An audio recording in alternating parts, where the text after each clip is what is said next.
Look Outreach is underwritten by the generous support of Munter Enterprises. Family owned and operated since 1972, integrity is important, as our family name is on every project. Our word is our bond. Munter Enterprises. Just build it.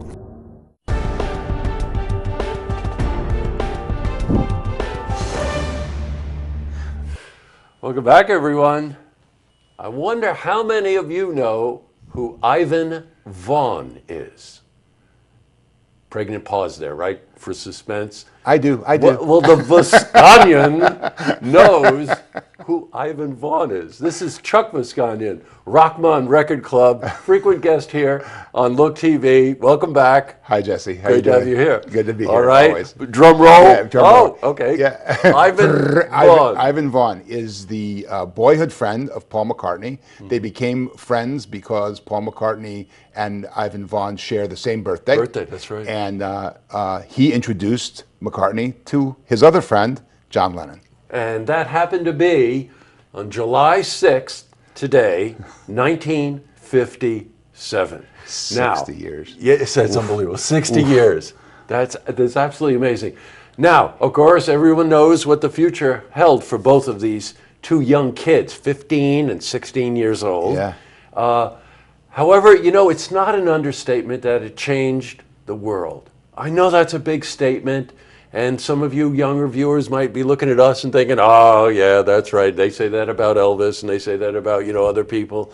A lot of them made major contributions to popular culture. Oh, absolutely. But nobody changed history, as fate would have it, like the combination of Paul McCartney and John Lennon. Absolutely right. So what happened that day? Well, they were doing a church, the Quarrymen. Skiffle Group. That's right. The Quarrymen Skiffle Group was the official name of the band, and that was Lennon's band at the time. And he was playing a church fete, which we would call a festival here. Right, yeah. Right, sure. And they rode in on the back of a lorry, which we would call a truck. That's right. Here, and they were almost falling off. And Lennon, instead of standing up and trying to keep his balance, sat on the side of the truck and played guitar. And McCartney says that he saw them coming in and realized that the only guy that could actually play his instrument really well was Lennon. Now, and sort of made notice of him then. Yeah, you know what? Skiffle groups, by the way, weren't really rock bands as we know them. They were this combination of, stand-up bass. One-string bass. One-string bass. Yeah, the washtub bass, we would call it. Banjos and whatever. And the skiffle sound is a very distinctive sound that was very popular at that time. Yep. And John Lennon tuned his guitar like a banjo. He didn't even know how to tune a guitar, which later on that day was also part of that fateful meeting. McCartney right? showed him, yeah. It was at a church, I think St. Peter's, right? Yeah, I believe that's St. Peter's, yeah. And in between the afternoon gig, which was the one that they were on the back of the lorry, and then at night in the church hall, yes, the choirmen were playing with another group, and it was an 8 o'clock show. And while they were setting up, is when Ivan Vaughn said, "I'd like you to meet my friend Paul McCartney." Now, do you remember what impressed each other? Each one of them about each other. Well, the thing that impressed McCartney about Lennon, McCartney says, is that Lennon was making up he didn't know the words to the verses of the song that he was singing, but he's making up the words on the fly. He knew the chorus, but he didn't know the words. And he thought that was quite cheeky, as he would say, and very interesting. And the thing that Lennon liked was that McCartney knew all the words to the song that he sang, which was 20 Flight Rock. That's right. And Eddie Cochran. Eddie Cochran, yeah, exactly. Right. And he could play guitar, and then they were playing... And he could tune it. And he could tune it, right, exactly. Much is made of that, but I think it was a minor adjustment. It was one of those things, oh, yeah, it's a guitar, not a banjo, type of thing. But even then, Lennon has always used a strange tuning on his guitar. He always detuned his... Even when later, detuned his top string because he liked the fullness that it would give to the instrument. It was just interesting. Everybody develops their interesting little things, and who knows, from tuning the banjo, he figured out how to do something slightly different that he kept doing for the rest of his life. That was also, they call that drop tuning or detuning sometimes. Yeah. And it actually allowed Lennon to sing in the range that he'd like to sing in also, which was another point there. McCartney. So he sang the Gene Vincent. Oh, no, then he did Bebopalula. Bebopalula, which is a Gene Vincent song. And then he did a medley of a couple of Little Richard songs.